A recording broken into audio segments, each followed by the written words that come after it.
Welcome to morning prime time bulletin. నేను దీపిక. బులెటిన్ల ముందుగా headlines.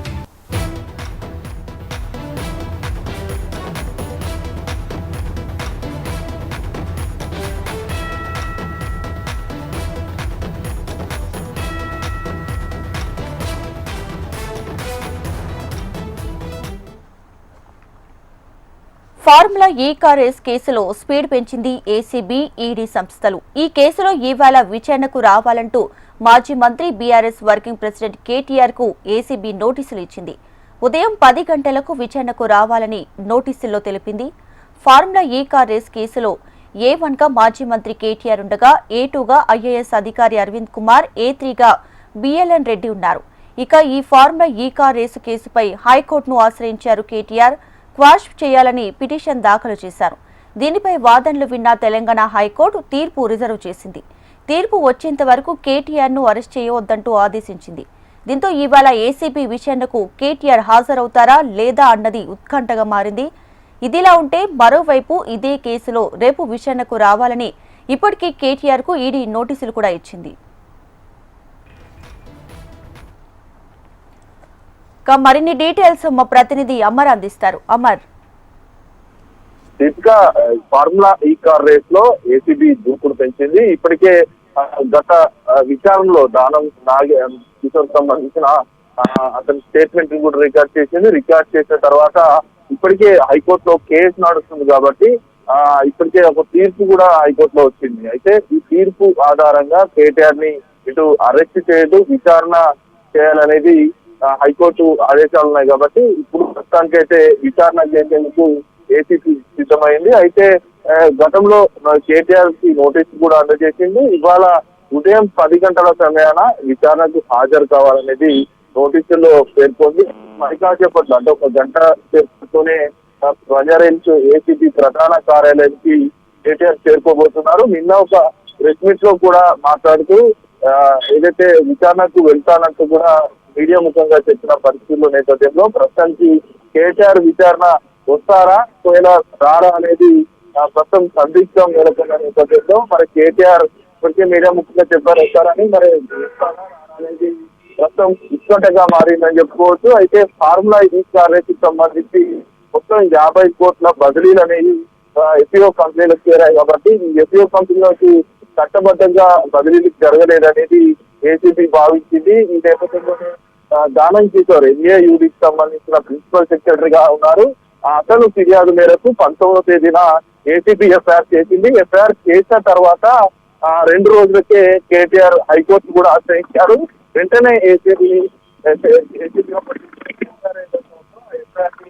Track చేయాలని కూడా హైకోర్టులో పేర్కొన్నారు. దీనిపైన 3 దశల్లో విచారణ అయితే 3 సార్ల విచారణ సందర్భంలో తీసుకుంటే సుదీర్ఘమైనటువంటి వాదనలు కొనసాగాయి. అయితే మా క్లయింట్ అంటే ఇప్పటికే కేటీఆర్ తరఫు న్యాయవాదులు చూసేటువంటి వాదనలు వినిపించిన నేపథ్యంలో కేటీఆర్ కు సంబంధం లేని కేసును వినిపించారు. వెంటనే ఆ కేసును క్లాష్ చేయాలంటే కూడా కేటీఆర్ తరఫు న్యాయవాదులు దీనిపైన తీర్పు మాత్రం న్యాయస్థానం రిజర్వ్ చేసింది. అయితే తీర్పు వచ్చేంత వరకు నాట్ టు అరెస్ట్ అనేది ఆదరించింది కాబట్టి విచారణ చేసుకోమని పూర్తిలో ఆదేశాలు హైకోర్టు ఇవ్వడంతో ప్రస్తుతం ఏసీబీ విచారణ కూడా చేస్తా ఉంది. అయితే కేటీఆర్ ఇవాళ విచారణకు వస్తే మాత్రం ఎవరెవరిని ఏదైతే ఫార్ములా ఈ కార్ రేస్ లోని కంపెనీలు ఏవైతే ఉన్నాయో వాటి కంపెనీలకు బదలాయింపులు జరిగాయి కాబట్టి ఆ బదలాయింపులకు సంబంధించి స్పాన్సర్షిప్ ప్రభుత్వం ఎలా చేస్తుంది, స్పాన్సర్షిప్ సంబంధించిన రూల్స్ ఏమున్నాయి, నియమ నిబంధనలకు సంబంధించి చూస్తుంటే ఆర్బీఐ గైడ్ లైన్స్ పైన ఉన్నతాధికారుల పరిపాలన అనుమతులు 10 కోట్ల పైన ఎన్ఏయూడీలో బదిలీలు జరిగితే తప్పనిసరిగా పరిపాలన అనుమతులు తప్పనిసరి. కానీ ఎక్కడ ఎలాంటి అనుమతులు లేకుండా హెచ్ఎండిఏ తెలియకుండా ఇటు ఆర్బీఐ గైడ్లైన్స్ పాటించకుండా 8 కోట్ల నష్టం హెచ్ఎండిఏకి వాటిల్లింది కాబట్టి 8 కోట్ల 6 లక్షల నష్టానికి సంబంధించి ప్రస్తుతం కేటీఆర్ ని ప్రశ్నించనున్నారు.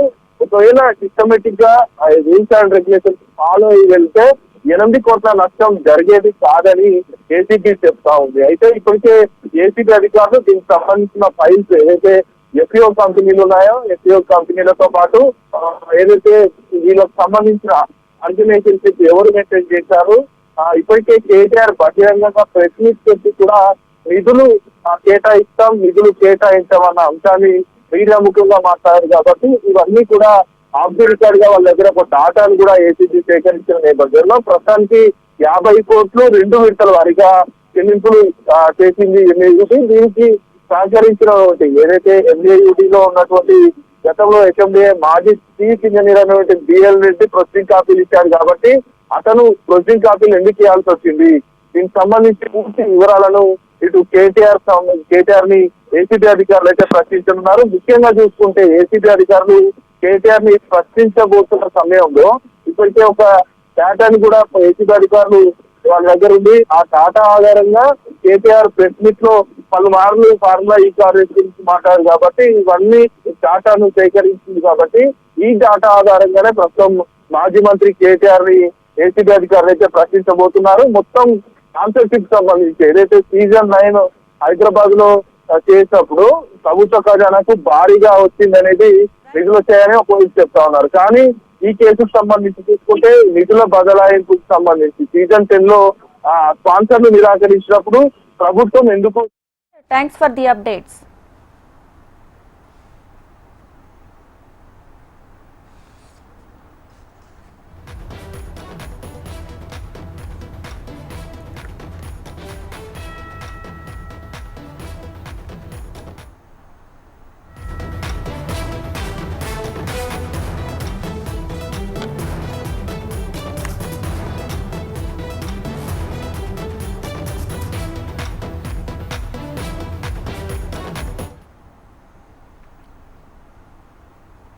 దాదాపు 100 ఏళ్ల తర్వాత భాగ్యనగరంలో మరో రైల్వే స్టేషన్ అందుబాటులోకి వచ్చింది. హైదరాబాద్ నగర శివార్లలో కొత్తగా నిర్మించిన చర్లపల్లి రైల్వే టెర్మినల్ ఇవాళ ప్రారంభం కాబోతుంది. దక్షిణ మధ్య రైల్వే పరిధిలో నూతనంగా నిర్మించిన ఈ చర్లపల్లి నూతన టెర్మినల్ను ప్రధాని మోడీ ఉదయం 10:15 ఢిల్లీ నుంచి వర్చువల్ గా ప్రారంభించబోతున్నారు.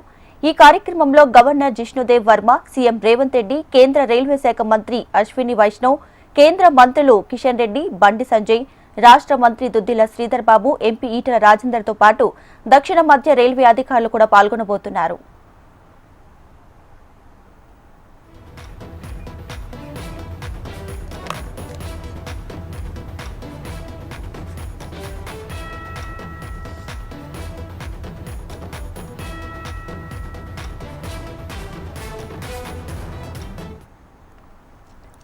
దాదాపు 100 ఏళ్ల తర్వాత భాగ్యనగరంలో మరో రైల్వే స్టేషన్ అందుబాటులోకి వచ్చింది.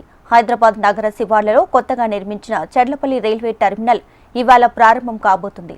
దక్షిణ మధ్య రైల్వే పరిధిలో నూతనంగా నిర్మించినటువంటి ఈ చర్లపల్లి నూతన టెర్మినల్ను భారత ప్రధాని నరేంద్ర మోడీ ఉదయం 10:15 ఢిల్లీ నుంచి వర్చువల్ గా ప్రారంభించనున్నారు. ఈ కార్యక్రమంలో గవర్నర్ జిష్ణుదేవ్ వర్మ, సీఎం రేవంత్ రెడ్డి, కేంద్ర రైల్వే శాఖ మంత్రి అశ్విని వైష్ణవ్, కేంద్ర మంత్రులు కిషన్ రెడ్డి, బండి సంజయ్, రాష్ట్ర మంత్రి దుద్దిల శ్రీధర్ బాబు, ఎంపీ ఈటెల రాజేందర్ తో పాటు దక్షిణ మధ్య రైల్వే అధికారులు కూడా పాల్గొనబోతున్నారు.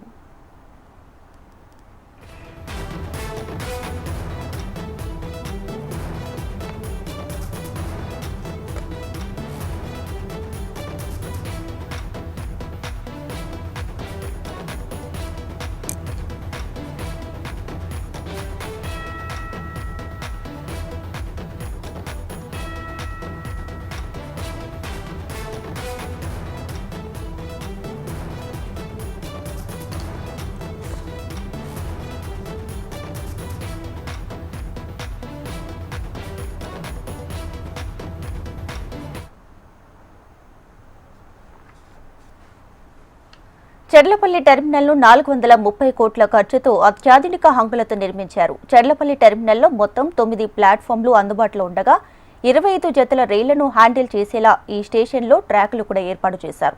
అందుకోసం 10 కొత్త ట్రాక్లను నిర్మించారు. ఈ స్టేషన్లో మొత్తం 19 ట్రాక్లు ఉన్నాయి. దీంతో ఈ టెర్మినల్ చాలా పెద్దగా ఉంటుంది. మరోవైపు ఈ స్టేషన్లో మొత్తం 3 ఫుట్ ఓవర్ బ్రిడ్జ్లు ఉన్నాయి. గతంలో ఒకటి ఉండగా నూతనంగా రెండింటిని నిర్మించారు. 5 లిఫ్ట్లతో పాటు 5 ఎస్కలేటర్లు ప్లాట్ఫామ్స్ పై ఏర్పాటు చేశారు. అలాగే ప్రయాణికుల కోసం AC, non AC waiting halls, food కోర్టులు, రెస్టారెంట్లు, రిజర్వేషన్ కౌంటర్లు, టికెట్ కౌంటర్లు వంటివి కూడా సిద్ధం చేశారు.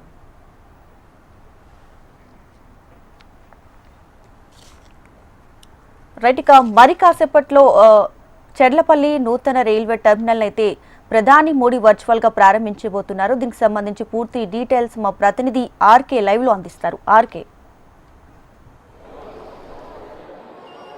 రైట్ దీపిక, దాదాపుగా 100 ఏళ్ల తర్వాత భాగ్యనగర్ సిగలో మరొక రైల్వే స్టేషన్ అందుబాటులోకి అయితే రాబోతోంది. ఈ రోజు నుంచి కూడా చెర్లపల్లి రైల్వే టర్మినల్ అందుబాటులోకి అయితే రావడం జరిగింది. మరి కాసేపట్లో ప్రధాని మోడీ వర్చువల్ గా అయితే ప్రారంభిస్తారు. ఒకసారి నేను స్టేషన్ లోపలికైతే వచ్చాను. మొత్తం కూడా పోలీస్ సెక్యూరిటీ కానీ మొత్తాన్ని కూడా ఏర్పాటు చేయడం జరిగింది. అలాగే ఒకసారి మనం లోపలికి రాగానే ఏదో ఒక ఇంటర్నేషనల్ ఎయిర్పోర్ట్ లోకి వచ్చామా అనే తరహాలో మొత్తాన్ని కూడా ఏర్పాటు అయితే చేయడం జరిగింది. ఇది ప్రధానమైన స్టేషన్ లోపలికి అయితే రావడం జరిగింది. ఇలాంటిది మన దగ్గర మొదటిదని చెప్పాలి. మొత్తం కూడా అత్యంత అద్భుతమైన డెకరేషన్ తో అంతా కూడా సిద్ధమైతే చేయడం జరిగింది. ఇదంతా కూడా మొత్తం కూడా ఒకసారి రైల్వే సిపిఆర్ఓ శ్రీధర్ గారు ఉన్నారు, ఆయన మాటల్లోనే పూర్తిగా కూడా తెలుసుకునే ప్రయత్నం చేద్దాం. సార్, ఏంటి ఓవరాల్ గా ఒక ఇంటర్నేషనల్ ఎయిర్పోర్ట్ లోకి వచ్చామా అనే తరహాలో ఏర్పాటు చేశారు, దీనికి సంబంధించి ఒకసారి ఎక్స్ప్లెయిన్ చేయండి సార్. అదే చెర్లపల్లి రైల్వే స్టేషన్ ముఖ్యంగా మనకి జంట నగరాల్లో 3 పెద్ద స్టేషన్స్ ఉన్నాయి: కాచిగూడ, నాంపల్లి, సికింద్రాబాద్. సో ఇప్పుడు పెరుగుతున్న జనాభా కారణంగా ట్రావెల్ డిమాండ్స్ కూడా పెరుగుతూ ఉన్నాయి, సిటీ గ్రో అవుతుంది. వీటన్నిటిని దృష్టిలో పెట్టుకొని ఫ్యూచర్ జనరేషన్ ఆస్పిరేషన్స్ రాబోయే రోజుల్లో ఇంకా 30-40 సంవత్సరాలకి సరిపడా రిక్వైర్మెంట్ని దృష్టిలో పెట్టుకొని చెర్లపల్లిని డెవలప్ చేయడం జరిగింది.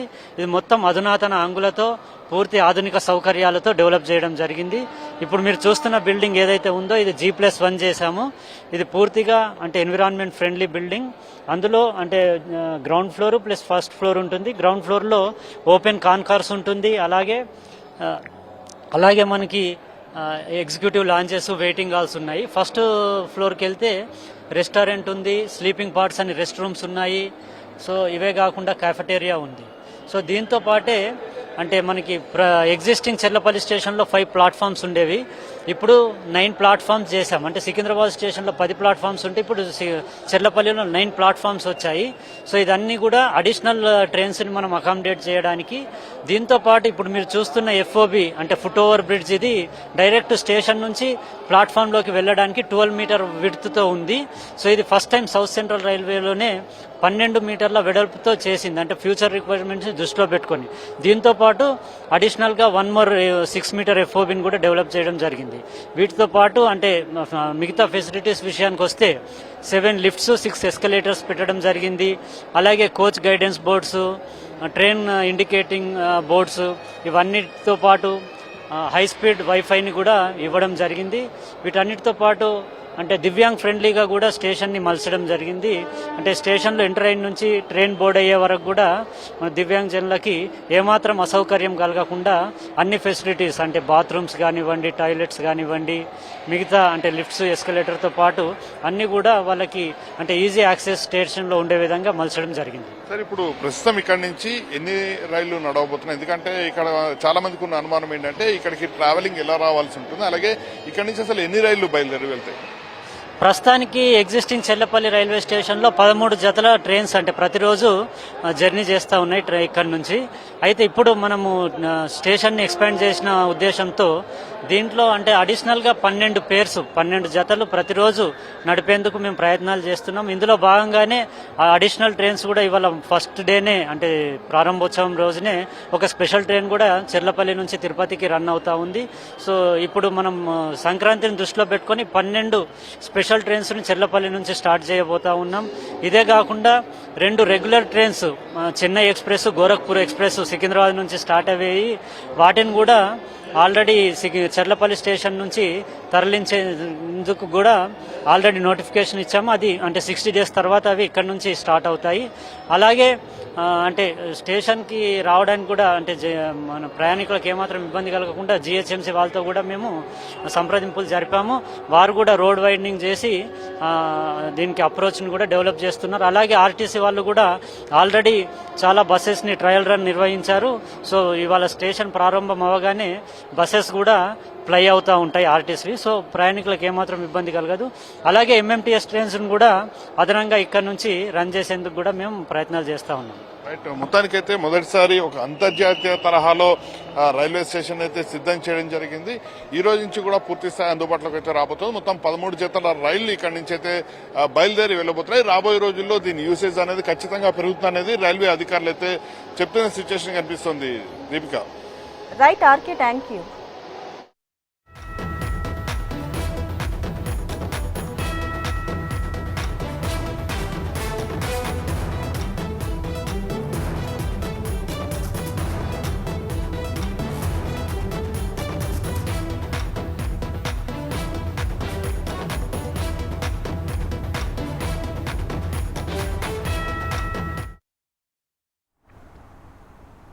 ఇవాళ రేపు సీఎం చంద్రబాబు తన సొంత నియోజకవర్గం కుప్పంలో పర్యటించనున్నారు. 2 రోజుల పర్యటనలో భాగంగా పలు అభివృద్ధి కార్యక్రమాలకు ఆయన శంకుస్థాపన చేయనున్నారు. మధ్యాహ్నం 12 గంటలకు కుప్పం చేరుకోనున్న సీఎం ద్రవిడ యూనివర్సిటీలో స్వర్ణ కుప్పం విజన్ 2029 డాక్యుమెంట్ విడుదల చేయనున్నారు. అనంతరం కుప్పం మండలం నడిమూరు గ్రామంలో ఇళ్లపై ఏర్పాటు చేసిన సోలార్ పలకల పైలట్ ప్రాజెక్టును ప్రారంభించనున్నారు. ఇక సాయంత్రం సీగలపల్లెలో ఆర్గానిక్ కుప్పం కార్యక్రమంలో భాగంగా ప్రకృతి సేద్యం రైతులతో ముఖాముఖి నిర్వహించనున్నారు. రాత్రికి R&B గెస్ట్ హౌస్ లో బస చేయనున్నారు. కుప్పం పర్యటనలో భాగంగా రేపు కుప్పం టీడీపీ కార్యాలయానికి సీఎం వెళ్లనున్నారు. పార్టీ నేతలు కార్యకర్తలతో ఆయన సమావేశం కానున్నారు. నియోజకవర్గంలో పలు అభివృద్ధి కార్యక్రమాలకు శంకుస్థాపన చేయనున్నారు సీఎం.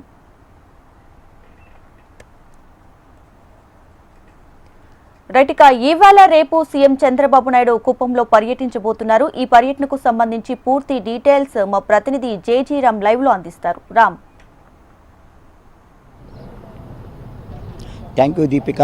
ఇవాళ రాష్ట్ర ముఖ్యమంత్రి నారా చంద్రబాబు నాయుడు తాను ప్రాతినిధ్యం వహిస్తున్నటువంటి కుప్పం నియోజకవర్గానికి రానున్నారు. ముఖ్యమంత్రి అయిన తర్వాత ఇది రెండవ దఫా కూడా సీఎం చంద్రబాబు నాయుడు కుప్పంకు రానున్నటువంటి పరిస్థితి అయితే ఇప్పటికే తెలుగుదేశం పార్టీకి సంబంధించినటువంటి నాయకులు కావచ్చు, క్యాడర్ కావచ్చు, అతిరథ మహారథులు కావచ్చు, చిత్తూరు జిల్లాకు సంబంధించిన కలెక్టరు, పోలీస్ అధికారులు, ఉన్నతాధికారులు అందరూ కూడా ఇప్పటికే చంద్రబాబుకు సంబంధించినటువంటి పూర్తి ఏర్పాట్లన్నీ కూడా చేశారు.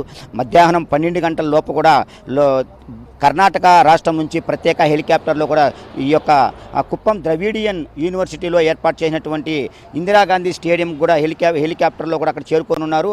అక్కడ నుంచి హెలిప్యాడ్ వద్దకు చేరుకున్నటువంటి ముఖ్యమంత్రి చంద్రబాబు నాయుడుకు పెద్ద ఎత్తున ఈ యొక్క నాయకులు, కార్యకర్తలు స్వాగతం పలికేటువంటి ఏర్పాటు ఉంది. మొట్టమొదటిగా కూడా ఈ యొక్క కుప్పంలో ఉన్నటువంటి కడుమూరు ఉన్నటువంటి ప్రాంతం ఏదైతే ఉందో ఆ యొక్క ప్రాంతంలో సౌర విద్యుత్ ప్లాంట్ను కూడా ఏర్పాటు చేస్తున్నారు. ఆ యొక్క ప్లాంట్ను చంద్రబాబు నాయుడు ప్రారంభిస్తారు. అటు తర్వాత అక్కడి నుంచి కూడా బయలుదేరి నేరుగా ఇవాళ రాత్రి ఎవరైతే తెలుగుదేశం పార్టీకి సంబంధించినటువంటి నాయకులు, కార్యకర్తలు ఉన్నారో వాళ్ళందరితో కూడా సమావేశమయ్యేటువంటి పరిస్థితి కనపడుతుంది. ఇప్పటికే కూడా ఈ యొక్క తెలుగుదేశం పార్టీకి సంబంధించిన తిరుపతి, చిత్తూరు, అదేవిధంగా అన్నమయ్య జిల్లాలకు సంబంధించిన క్యాడర్ మొత్తం అభిమానులు కావచ్చు, క్యాడర్ కావచ్చు, ప్రతి ఒక్కరు కుప్పం వ్యాప్తంగా కూడా భారీ స్వాగత తోరణాలు ముఖ్యమంత్రికి ఏర్పాటు చేశారు. కుప్పం మొత్తం కూడా పసుపుమయంగా మారిపోయిందని చెప్పవచ్చు. ఇక్కడ రెండవసారి పర్యటిస్తున్నటువంటి చంద్రబాబు పలు అభివృద్ధి కార్యక్రమాలు కూడా స్వీకారం చుట్టుతున్నారు.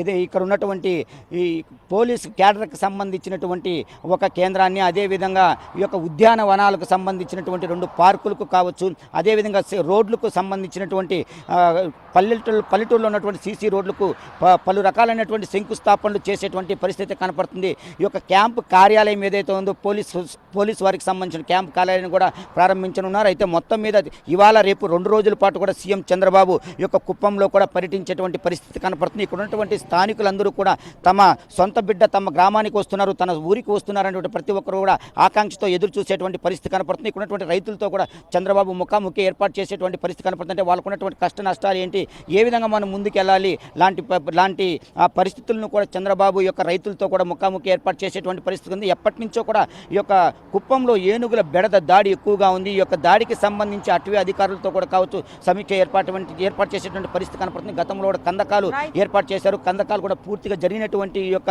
రోజుల్లో ఈ వర్షాలు కావచ్చు, అదేవిధంగా చెట్లు చామలతో కూడా పూర్తిగా ఈ యొక్క కందకాలు కూడా నిండిపోయినటువంటి పరిస్థితి కనపడుతుంది. ఈ నేపథ్యంలో వాటన్నిటికీ సంబంధించి ఎటువంటి ఏర్పాట్లు చేస్తారు, గజరాజుల దాడులను ఏ విధంగా అధిగమించాలి లాంటివి పూర్తి స్థాయిలో కూడా ఇక్కడ అధికారులతో సమీక్షించేటువంటి పరిస్థితి కనపడుతుంది. Deepika. Right Ram, thanks for the updates. ఇవి అప్డేట్స్ చూస్తూనే ఉండండి. HM టీవీ, వార్త ఆగదు, నిజం దాగదు.